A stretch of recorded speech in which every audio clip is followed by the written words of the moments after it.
Hello, good evening. My name is Malik Abbastab. Welcome to PM Express. This week has been dominated largely in the news by one word, which is security.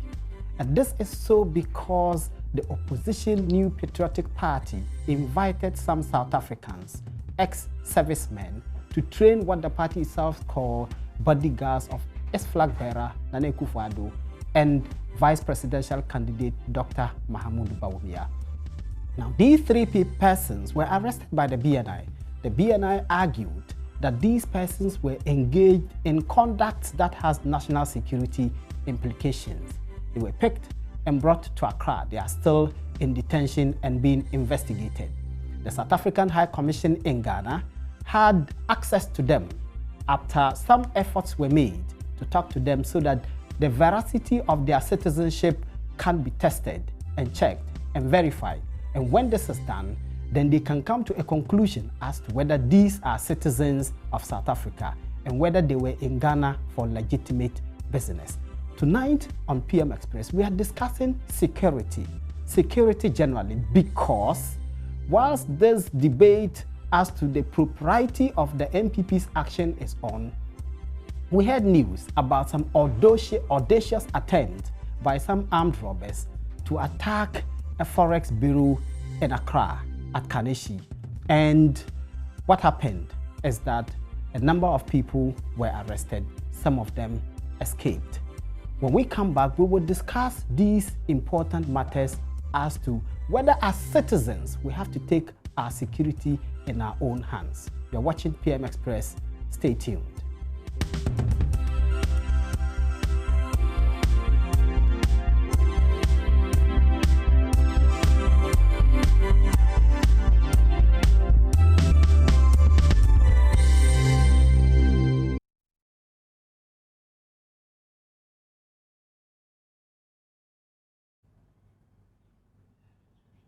Well, if you can see some visuals, this is what happened today at a forex bureau in Accra, at Kaneshie, Pamprum to be specific.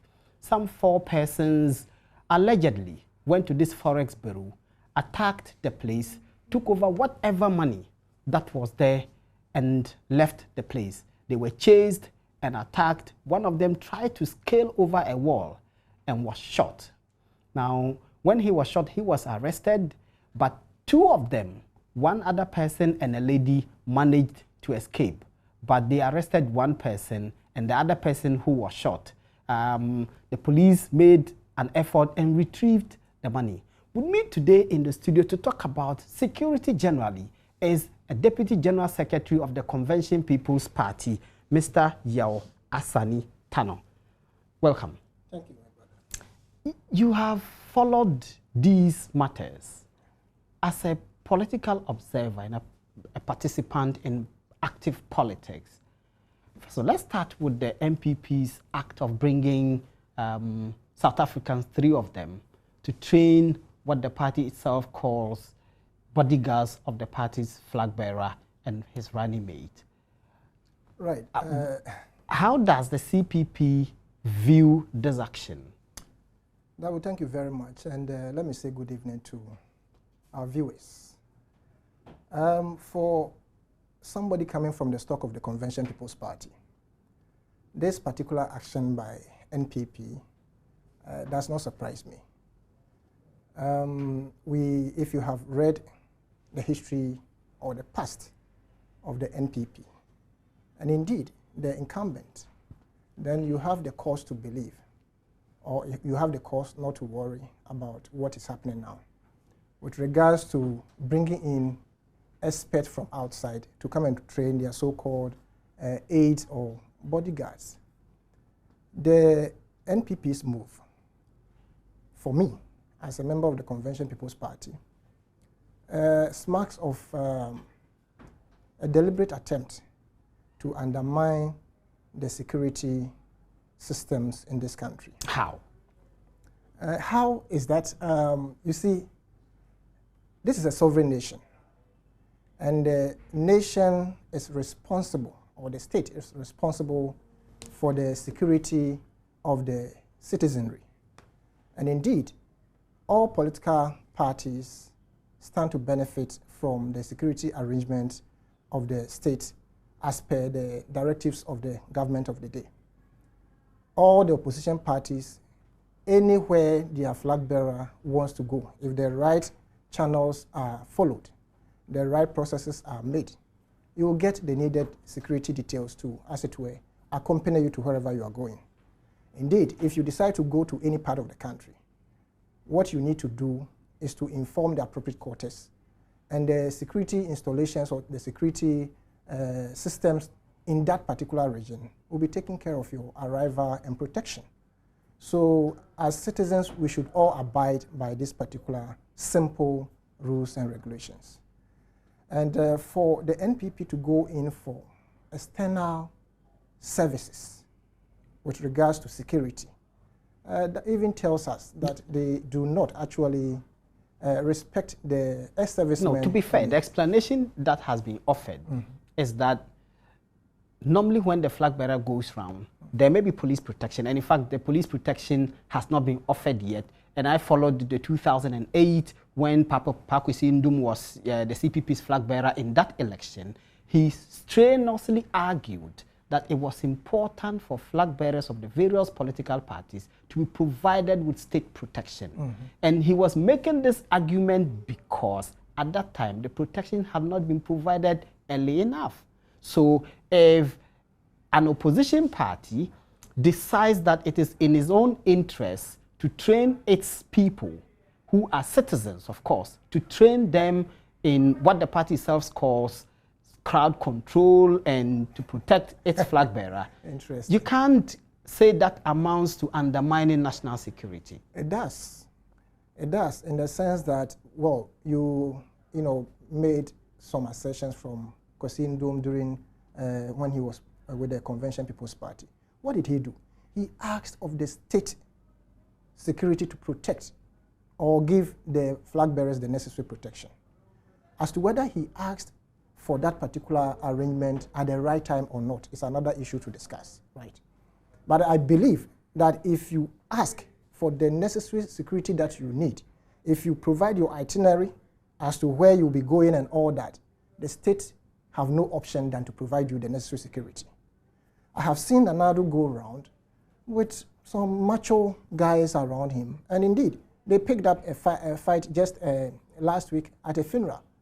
I mean, is that how they were trained to come and behave in our society? It probably is the reason why they are being trained how to manage these things. Because if you go out there, private citizens in their private residences have private security, don't they? You see, they do. If you are asking people to train your own security man to protect your house, right?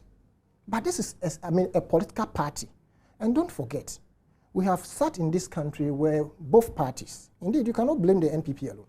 Both parties have had to have so-called invincible forces, Burger Bulldogs or Azoka Boys or whatever it is, to their credit. And it has been accepted. And these are the genesis of what would happen, the kind of time bomb that we are sitting on. Because we seem to think that, oh, this is normal. It is indeed abnormal. Because the state is in charge of the security of the indigents. The only snag here is that we have seen over the period, over the decades, that both NPP and NDC seek to protect themselves rather than protecting the indigents. Let me draw your attention to a historical antecedent back in the days of the Convention People's Party, when Dr. Nkrumah, through legitimate means and a referendum being done to vote yes or no for a one-party state. When they voted overwhelmingly for the Convention People's Party in that direction to have one-party state, when Dr. Nkrumah was asked why he went that direction, he said, look, the kind of people I am using to govern this country, referring to most of the members in the Convention People's Party who were heads of administration, that many of them did not qualify in terms of their educational backgrounds as compared to the opposition, which is the UP, which has metamorphosed into NPP today. I mean, that's their political antecedent. Yes, and that he felt that if we had a one-party state, there was no doubt that they will come on board so that it will govern together and to also eliminate tribalism. And indeed, if that had happened, all these things would not have been an issue to discuss. But for the benefit of hindsight, we all agree that one-party state was really a bad idea. Maybe under the circumstances of that time, it may have been justified. Yes. But I think that as we sit today, yes, you won't moot any idea like that. You see, don't forget, this thing possibly may come back. We have two-party state as we speak, and the media, indeed, you have made it so that we have two-party state. No, but maybe it is because parties such as yourselves are not putting in the hard work that will make you a third force. What is hard work? Who should do the hard work? We have people at the party office. We have people running around. We only need people to believe in our views, in our ideologies, in our messages. So the people in Convention People's Party cannot replicate themselves to say that we want to form a government at all times. We will need the vote and the support of you and everybody here. But you must convince the people that you are capable. We believe we have done everything right to convince the people. But unfortunately, we do not vote on message lines in this country of late, unfortunately. So even though we may come, which of the IEA debates has any of the parties won? It is the Convention People's Party that has been taking the lead. So let's come back to security. We are saying that this move, it's not correct. Unless you want to tell me that the constitution of this country or the rules and regulations of this country accept the fact that political parties will engage external security services for themselves. Well, and in doing so, are you saying that in the unlikely event that the NPP comes to power, they are going to replace the current security arrangement and fix in their own people? But the NPP was in power between 2000 and 2008. They didn't replace any. And under Kufuor too, we are told, some Italians came and trained the persons who provided Kufuor with security. And when the Kufuor won the 2000 elections, he worked with state security. You said under Kufuor, he was in government. Even as we speak. I'm saying that when Kufuor was MPP flag bearer in 2000, some Italians came in to help train the people who provided the party security at the time. And these people, as we have currently, were also picked up as these South Africans have been picked up. And I'm saying that when Kufuor won that election and became president, he worked with the state security. So what type of security training that they wanted? You see, that is why I'm saying that these two parties are no different. They are the same. Indeed, if the NDC were to be in opposition, probably they would have engaged in similar things. And don't forget that they have both benefited from, coup to come to government. You know, they both have overthrown a constitutionally elected government.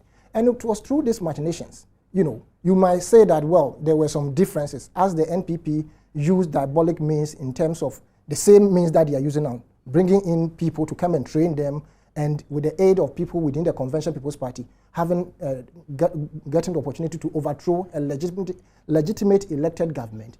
You know, they are doing the same thing. I'm expecting you to make these arguments because you are CPP. Yes, of course. And I will do it everywhere, that there were people within us who aided them. Similarly, within the NDC came to power through the machinations of Jerry Rawlings and his people. And today they have metamorphosed into NDC. So they have both benefited from these kind of machinations. So we are saying that this will not augur well for a sovereign country like Ghana. How do you provide security for your flag bearer and other members of your party? We believe in the state institutions, the state security apparatus. And for that matter, anywhere that we have gone, we have sought for the protection of our flag bearer or any member of the party through the right means by ensuring that we go to the appropriate quarters for us to be provided security. So Ivor Green Street currently does not have any standing or standby security. Why should he? Why should he? The state will provide for that unless the state has refused. If you do request, you will get it. Because if the state doesn't know your itinerary, how do they provide the necessary security for you?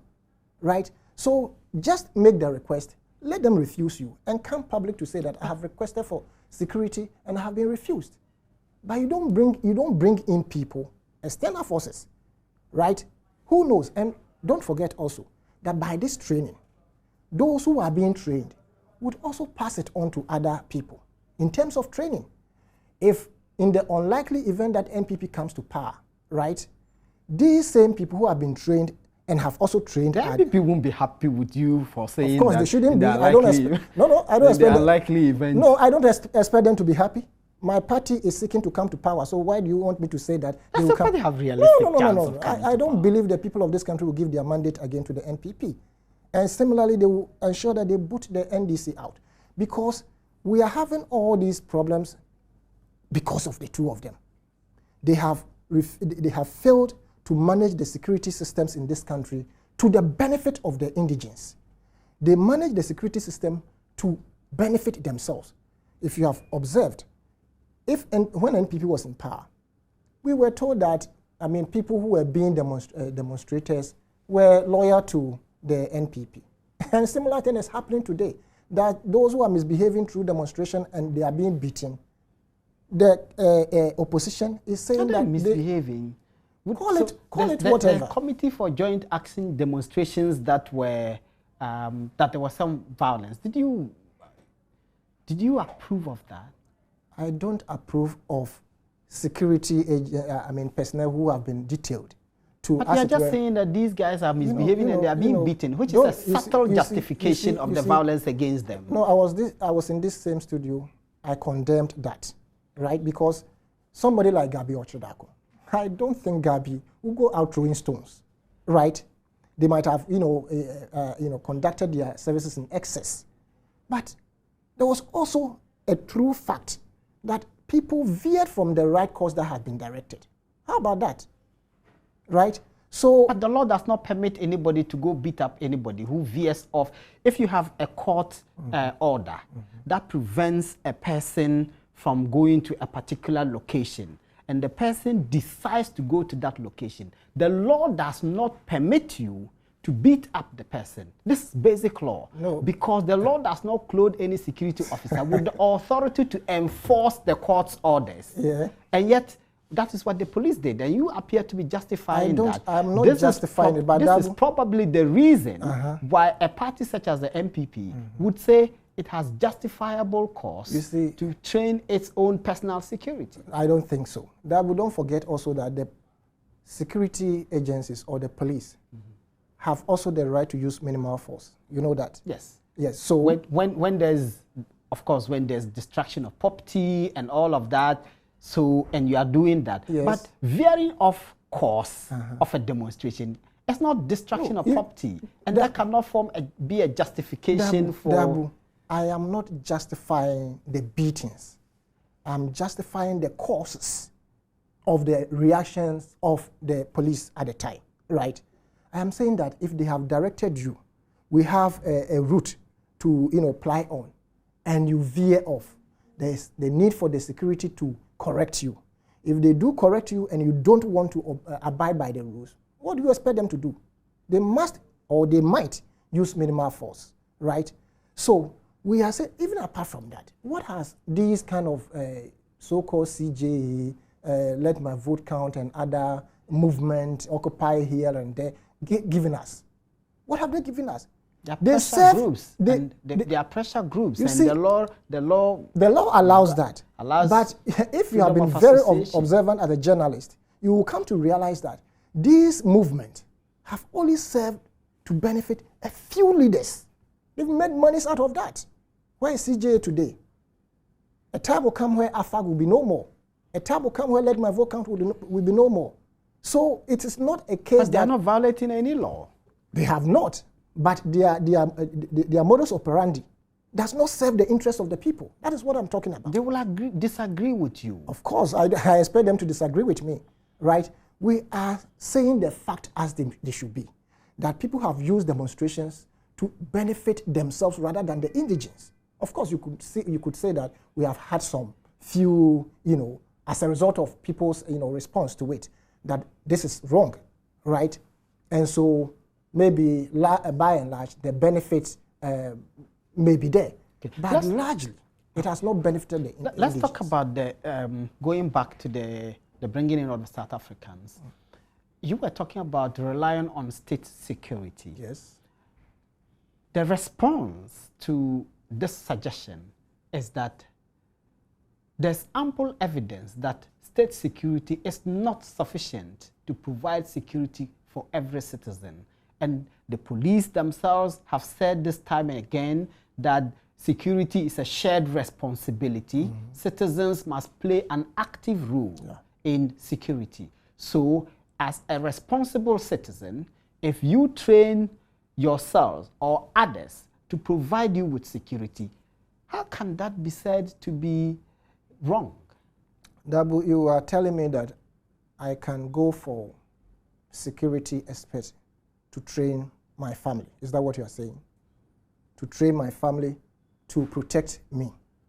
If they say security lies in yourself or in your hands, we are only telling the people that you should be a watchdog amongst yourself, that if you see anything untoward, you must be able to report. The Western security people you have, you may have some in your house, you are a big man. The Western security that people have in their homes, they are trained, aren't they?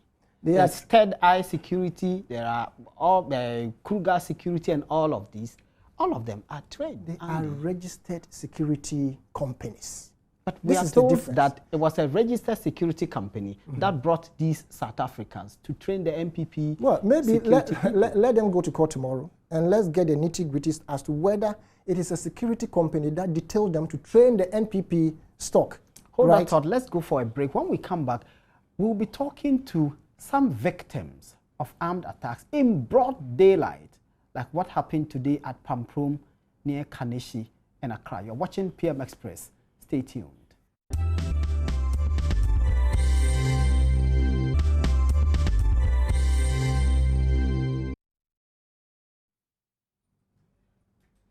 You're welcome back. You're watching PM Express, and we are talking security on the back of the arrest of 3 South Africans brought in by the NPP to train as bodyguards on crowd control and other security-related matters.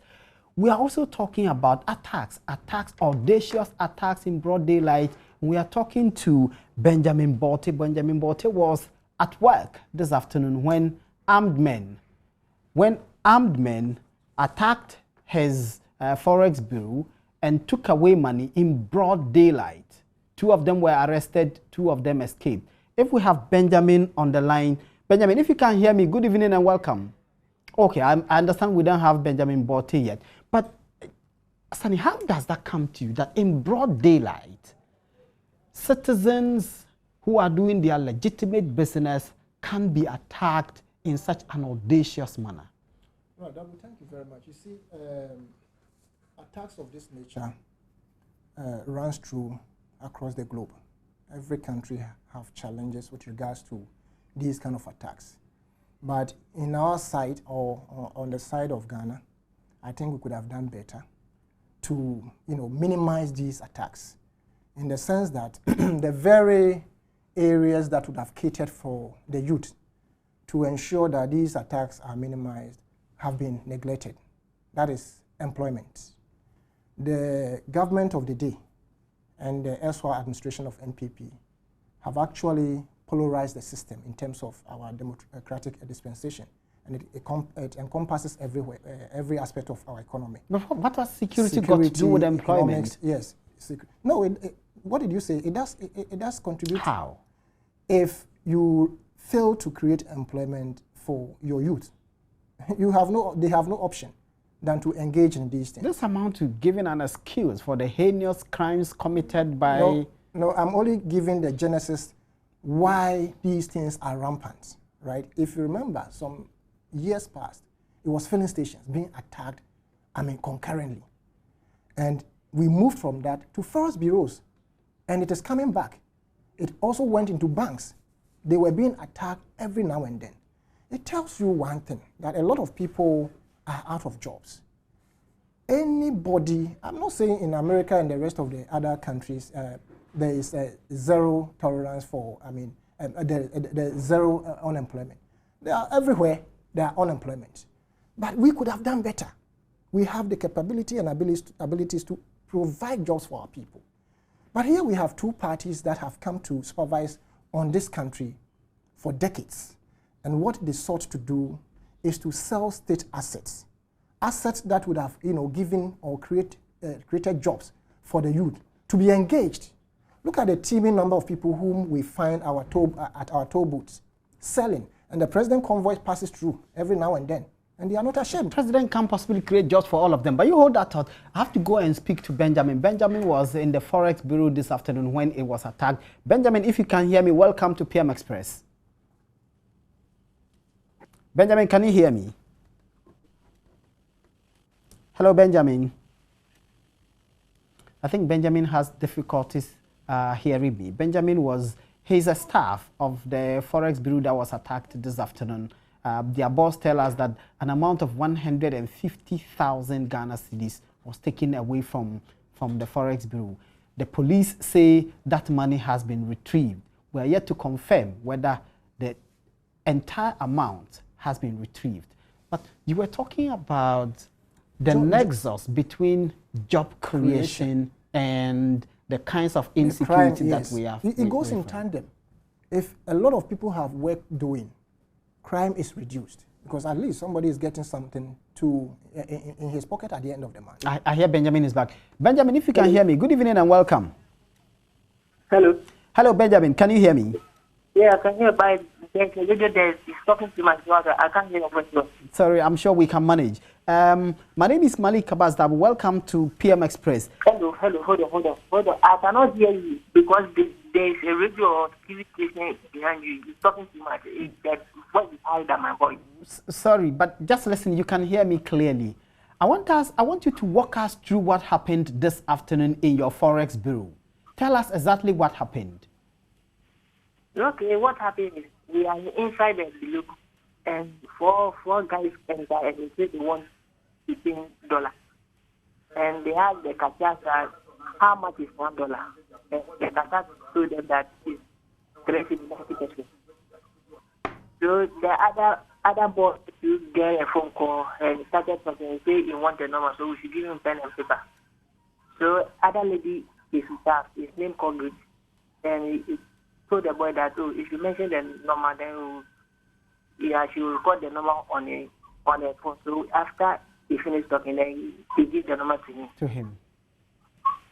Immediately we finished talking, or he finished asking the lady, the other guy sitting with me there, and he pulled the gun at me, and he told me that I should stand up. So we stand up and we march into the case at the place. Then we went and then they started removing the money from our safe. Your safe? Yeah. How many of you were in the office at the time?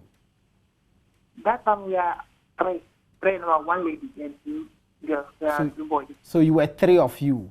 Yeah. So how many of them came into the Forex Bureau? 4 of them, and one gets out and stand at the gate and he pretend that he's making a call. Okay, so there was one of them who was standing outside, apparently keeping watch, whilst the others were engaged in the operation. Yeah. Okay, so they took the money. Did they leave some, or they took everything? They took everything from the safe. Okay, so then what happened? So they took the money, and then what happened? And when they took the money, and they pointed the gun at us, and they told us with no shout. So we are there, and they started doing their operation. So after they finished, they collect all the money, and one of them tell them that they finished collecting the money, so they should get out and they should go. But the other, the cashier who is access to the safe, his phone is ringing, so the other guy wants to remove the phone before you get out. So when they are getting, because the two of them are shouting at him, so he left the phone, so he didn't lock us in their case. So he just left, then we follow up and we started shouting. So when they left your office, you followed them and then you raised alarm. Yeah. Okay, and then what happened? And we started following them, and the boys, the guys around there were also trying to follow up, and we just so when they get into the runabout, and one of them just give one shot, and they enter into the. And you are talking about the Obechebe Lamte circle. Yeah. I'm talking about Obechebe Lamte circle. So one of them gave one shot. Was any of your colleagues shot? So when they enter the filling station, and I followed them, and They pull a gun at them and they shot and I get back. And they jump the wall and they go to some chapel church over that place. I don't know the name of the church. That's Ahimfie Royal House Chapel. I don't know the name of the church. Yes, Royal House Chapel. They entered and I jumped the wall and I followed them. So you also scaled the wall and you followed them? Yeah. And then what happened? So how many of them got arrested? Only two. The other two escaped? Only two arrested them. So those who were arrested, were they the people who were carrying the money? Yeah, or were they the people who were carrying the money? That's why I'm following them. Oh, okay. So they were carrying the money. So you were chasing them? Yes. So, and who shot? We are told that one of them was shot. Who shot the fellow? The policeman at the SIC. Okay, there's SIC building just near Ahimfie. Yeah. So a policeman there shot one of them. Yes. Okay, and this person happened to be one of the people carrying the money. Yeah. So those who were not carrying the money were those who escaped. Yeah. Two. There are four of them. Okay. But only one person who is carrying the money. Okay. We are told that one of them was a lady. Is that correct? Actually, I didn't see a lady. What I saw is 4 men, but I didn't see a lady over there. Okay. But they say the lady is standing at the downstairs. That's when they come to. Okay. And because I didn't see the lady. Okay. So when the guy was shot, were you able to get there to take the money from him? Yeah, we get the money and we give it to the policeman. Okay, so when you give the money to the policeman, but the guy who helped us to get the envelope, they are struggling the policeman with the bag and the policeman who is holding the bag with one hand. Okay. And the people who are struggling with the policeman. Okay, so the other citizens, the others bystanders who saw you chasing the armed robbers and helped you to chase them were now struggling with the policeman over the bag of money that you had taken away from so what happened? So was he able to fight them off to take the money, or what happened? It's only one police guy and the people are mean. The people are mean. At that point, where were you? While the struggle was going on, where were you? I was there. So you were there while the struggle was going on? Yeah. So eventually, what happened to the money? The money, how they are struggling on the bag. So the bag opened by force. Okay. And they bagged some of the money into a waterproof bag. Okay. That one fall down, and I took that back to the policeman. Okay. So immediately I bent down and I raised my head again. I saw the bag holding some a guy by his holding ankle. But I don't know that it's a policeman or a street guy. Okay. He's just holding ankle. He is holding the bag. So immediately I bent down and I raised my head and I give the money to the policeman. I didn't see the bag again. Okay. So at this point, you don't know where the money is? Yes, I don't know where the bag. But was any of you injured? I didn't hear you. Was any of you injured? Yeah, the accountant. The accountant was injured? Yeah, the liquor. And the lady over there, his forehead just got cut. Her forehead. Did they hit her with a gun? Actually, I can't tell. Is this the first time that you have been attacked?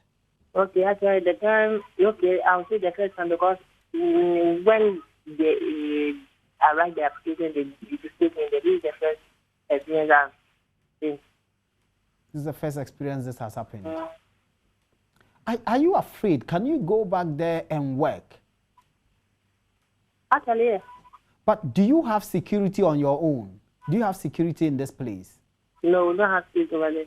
Do you have CCTV cameras in the building? Yes, we have. You have. Were they wearing masks? Nah. They were not wearing masks. Yeah. So you are sure that if you take your CCTV footage, you can identify them? Yeah. Benjamin, thank you very much for talking to us. Go take care of yourself. We are sorry for what happened to you. We hope that the police can arrest the rest of the two so that justice can be done. Thank you very much. Okay. You just heard what happened to him. Yes. Broad daylight. Yes, yes. That was audacious, isn't it? Very chilling. And we thank God that none of them was shot. And it also tells us that our security system is operating. They are alert. There's a security person, police, of course, who was on duty somewhere else and managed to do the right thing. And if you know where the area is, there's a Ahemfie, that's Royal House Chapel. Yes. Just by it, there is a SIC, that's State Insurance Commission building. Just by that place, it's just opposite STC, on the way towards Kaneshi. Exactly. This is the area where this happens. Yes. So our security is alert, even though there are challenges. That is why I find it so difficult to justify what the NPP is doing. But if this Forex Bureau had their own private security, no matter how poor, it probably would have been better. But let's talk to another person who is also engaged in a similar business as this Forex Bureau. And I'm talking about Gosh Korte. Gosh Korte, if you know Joy FM, and you're walking down to Adeshiman, Gosh Korte sits around there and he does mobile money, one of the most hard-working young men that I know. Gosh Korte was attacked. In fact, I understand this is not the first time he was attacked. Gosh, if you can hear me, welcome to PM Express. Thank you, Malik. Gosh, tell us, you were attacked twice. Last month on the 17th of February, Wednesday. Okay. And but before 8:45 p.m. 8:45 p.m. Yes. But before then, you had been attacked before. Yeah, about twice. How long ago was this? Within 2 years. Wow. Okay, tell us about the last attack. This is the 17th February one. What happened that day? Just about to close. There was this 2 motorbikes unregistered with 4 boat guys having along with them some cutlasses. They were parked directly where I used to park my stock. So, you know, my place is an open place, so I don't normally keep my stock there. When I close, I park them in the back, lock it up directly opposite my shop. Okay. So, upon doing the parking, these 2 guys were monitoring all what I was doing. So the moment they realized that I've packed all the money, including the stock, you know, I do vendor telecom. I sell all the products of the country, the network products. I do the mobile money and stuff. So it's a very huge stock I have. So the moment they realized that I've packed the stock in the shop, they just break into the shop. One of them was holding a knife, took the bag along. When alarm was raised, they pulled out their cutlasses and they just sat on the motorbikes and they speed off. They left you know, off. because they were holding cutlasses, nobody came to, you know, attack them with, you know, and they were very bold also. They were wearing dark helmets. You couldn't see their faces. So although people were around, you know, but, you know, the place was dark. The street lights wasn't working. So, you know, cars couldn't chase them in order for them to be caught. Gosh, how you must have been shaken by this brazen action. I think the whole thing was planned, and I think it wasn't a one-day plan. I think they've monitored the way they've come to realize that no, it's a place that when they come and they do their work out very well, they can succeed. They can escape. Due to the street lights not working, you know, security is poor, you know, patrols don't walk around that place. You see, these are some of the things that I think they've been able to realize that no, because this is not the first time. So far they've come to realize that no, this is a place whereby when they come, no means matter you were exposed and vulnerable. Yes. Have you been able to quantify how much money they took away from you? 20,000 plus. 20,000 plus. And Yes. this is a man who is doing mobile money. And now one day, 20,000, it must be difficult to recover from this, wouldn't it? Yes, very difficult, very, very difficult. And this is people's money. How did you resolve this problem? You have taken people's money to transfer to others, and then the money is taken away from you. How did you resolve it? Malik, this is very difficult. You know, although I have not resolved it fully, but by God's grace, I'm working things out. You know, as a man, you have to go through these challenges to be able to stand very well. It's not that easy, but. And I've noticed when after this attack, you had to change your setup. Oh yeah, I've changed the setup, yeah. And this must have also cost you a lot of money. Yeah, it's a lot of money. Even I have to fix a street light for myself to be able to lighten the place. So you have done that. You have fixed the street lights. Yes. But and I've done a new setup in order not to be exposed the money so much, because I've come to realize that because they realize that money is coming in and going, that's when they also make plans towards it. So did you make a report to the police? Oh yeah, I've made several reports. The first incident I made, the second, the third. So they are saying when they hear of something, they'll get back to me. When I also hear of something, I should let them know. If I get some suspects, I should let them know. And have they told you anything since then? This was February 17th. It's been more than a month. Yes, please. And the motorbikes were unregistered? Unregistered.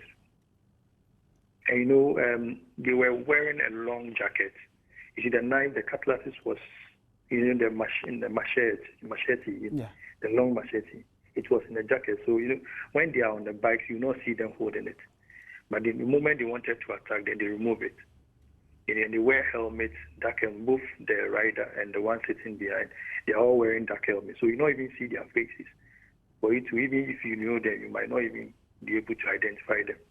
So it's difficult to identify these people. Even they might be the people who even come in to do business with us. At this point, there are people who are still exposed as you were. They still use the tabletop. They still sit by the street. Some actually transact this business in obscure corners. What can the state do to protect all these people, persons such as yourself, who, as Yao was pointing out, because the state has not been able to create job opportunities, people, creative persons such as yourself have to create jobs for yourself. And now insecurity is making that a difficult task. What can the state do to assure persons such as yourself that you are safe? In my case, I think more patrols has to be employed in the system, especially where businesses are going on. You know, where businesses are going, that's where the money is. So more patrols has to move around those places. You know, and the unregistered motorbikes, something needs to be done about those motorbikes, because they are using it to do so much crime, which is also not so good. So something needs to be done about the unregistered motorbikes. Gosh Kote, it's been great talking to you on PM Express tonight. Sorry for what happened to you. We are enlightened by your contribution to this show. Good night.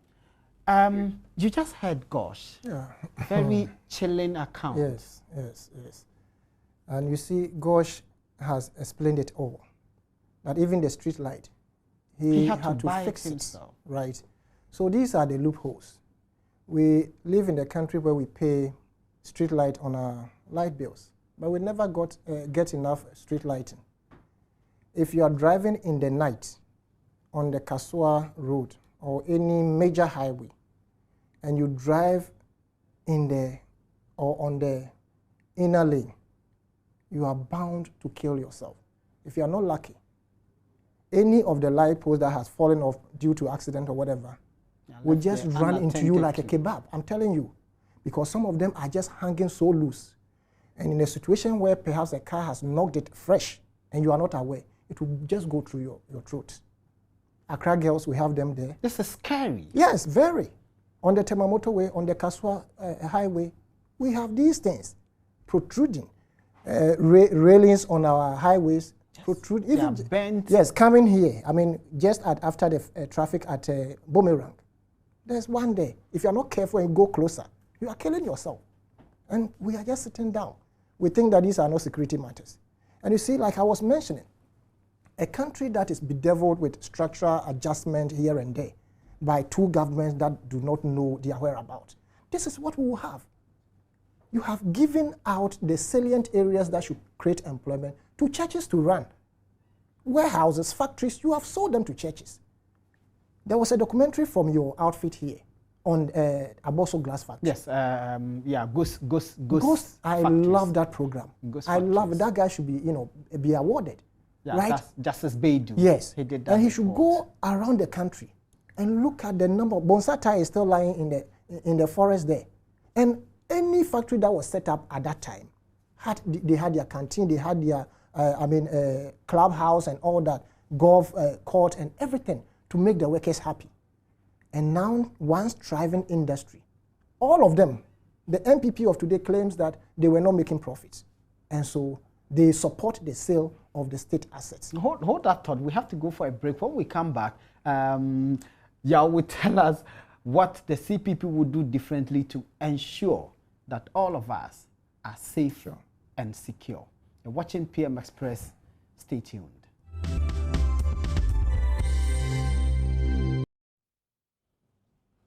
You're welcome back. We are talking security on PM Express. Yesterday we had this discussion. We had Perry Okujeto who explained to us why the MPP thought it was necessary to bring in 3 South Africans to train their bodyguards. Now we know, developing story, those 3 have been charged. They've been charged with attempt to commit crime in Ghana. Also being charged is Captain Koda. Captain Koda is one of the persons who are in charge of Nana Akufo-Addo's security. He's the owner of El Capitano Hotel, and his Captain Edmond Koda retired. And it was in his hotel that these 3 were living and were conducting the training. He has also been charged. So this is a story we will watch. I'm sure tomorrow, God willing, it will develop. Let me bring you some comments of some of you viewers, what you have been saying about today's discussion. Let's see whether Yao has made some friends on the show. I don't think so. By going after the MPP and the NDC and lumping all of them up. No, here in the country, if you speak the truth, you are, as it were, chastised and vilified. And so for me, I will say it as it is. I don't expect. And you were talking about the contribution of the failed industries to the situation that we have currently. Yeah, they were not failed industries. They were industries that were neglected, right? And you were asking as to what the Convention People's Party would do if we were in power. What we would seek to do actually is to increase the police ratio to citizens and also ensure that we change our curricula by ensuring that certain basic security tips are taught in our schools from kindergarten, so that from there they are, the security for the nation and for themselves are implanted into them. We will not wait for them to go into some recruitment and be told at the end of the day that we cannot employ you. Because you remember when NPP was going out of power, those who had been recruited to join the army, they were all thrown out. And we have gotten another set of people who have also gone there, and they said they were tired because of the rigorous training that they were going through. So all these things are a panacea for disaster if we do not take steps to correct these things. Okay, this is a comment from Aliyu Mahama Busa. Which part of the Constitution shuns people from training guards for his or her security? Safety first, Massa J. This person does not appear to agree with you. This one, this is a thesis. I can't read that. Okay, Brother Malik, is MPP telling Ghanaians that our security personnel don't have knowledge about guidance and control, Ghana Security have to sue NPP as well for what? For locking the trainees and lock the trainees until after the elections. This is from Dasu. He hasn't told us where he's sending this from. This one says, "Boss, I could not agree with your guest anymore. In fact, his line of argument is perfect. But one thing, this is how our aspiring leaders speak when they want power, only for their true nature to be exposed when we collectively give them our mandate." Jonathan Kutunsi. Yeah, Jonathan is right because of what he has observed. You know. This one said, "Please, Mr. Host, shared responsibility for national security does not entail everybody creating his or her own private army of security, but rather each one being the other's keeper and contributing to the social consciousness of security at all levels." Osajifu taught us that freedom without law is anarchy. Dr. Kojo Anda, East Legon. A lot of people are excited about the discussion. Gladys from Ziope. Why arrest what? Is more than, I can't see this one. I'm not sure it's properly done.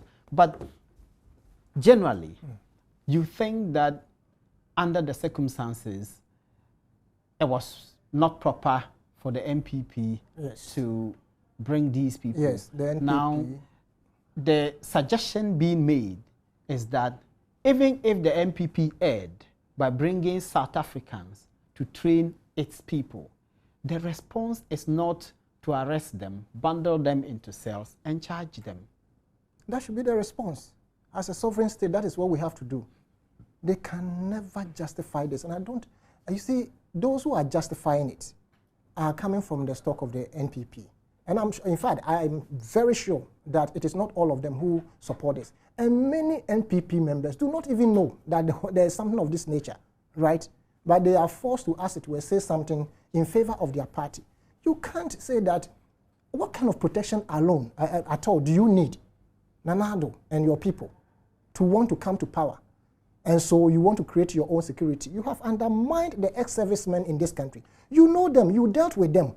So can't you employ the services of any of them? But their response to you is that they are not bound by any law to use any particular person for their training. But it is also, not in our status quo that you go and bring. And the Perry argument was that we were in this country when some persons who were suspected to be terrorists and were arrested by the United States and sent to Guantanamo Bay and detained there for 14 years. They were brought to Ghana. And we were told, according to Perry Okujeto, to show them compassion. And these are Africans who have come to Ghana to transact a business. If you have a disagreement with the manner in which they are transacting their business or the persons who bring them, you do not create conditions for a diplomatic row by bundling them into jail. Why are you showing compassion to persons who were suspected to be terrorists? You see, and you are arresting other nationals and throwing them into cells? You see, that's why best of the same feathers flock together, right? The NPP is guilty as the NDC is, right? We all condemned the Gitmo saga, and we are still condemning it. And so the hypocrisy between those two parties are clear. So this is the argument that Ghanaian, especially the youth, you should read in between the lines. These guys are fooling us. The politicians are leading us to a situation where we may not be able to control ourselves in this country. Somebody has a question for you. I would answer him. He says, so are we now being told that it is now an offense for a Ghanaian registered security company at the instance of a political party to bring in professionally licensed security consultants to train their security detail and bodyguards of their flag bearer to offer him protection in the wake of rising security concerns in the country ahead of the polls? If our politicians are safe, JB wouldn't be murdered in cold blood at his residence. Self-protection with recourse to due process, I call it. Idi Muhaidin. Oh, Muhaidin, your questions are flawed, I must be honest with you. Because see, if everybody decides to, aggregate to themselves, every security, political party, CPP, Yakuyadon calls, the private ones and all that. We all have our own securities. I can bring mine from Afghanistan, right, to train a certain people in Ghana. And I told you before, the training will be passed on to other people. But to be because fair, the expertise that these people are coming to give to a set of people will be passed on. But Yao, we've all been told time and again that a lot of the time our security is regime security, not state security. Who made it so? They have not been politicians there. such as yourself. I have not been part of that. We have always kicked against, a certain group of security personnel aligning themselves so much. You remember the saga of the ex-while IGP. We all spoke against the fact that he was a rented IGP. His time was due for him to go. But somebody decided to keep him, right, to do his bidding. And as a people, we just talked, and then, it went under the carpet until such time when recently we got somebody else to be there. The people within, those who were due for that post, were not happy, right? The state security is capable of taking care of this country. Only that the numbers, the ratio is something we cannot write home about. On that note of state security, having the capacity and the capability to take care of everybody, let's close today's show. It's been great talking to you. It's been great talking to you. You just heard our show. He argues state security has the capacity to take care of everybody. You've been watching PM Express, and we have been talking security. My guest has been Yao Asare Tano. He's a Deputy General Secretary of the Convention People's Party. God willing, tomorrow we will bring you another sizzling discussion on PM Express. Until then, my name is Malik Abbas Dabu. Good night.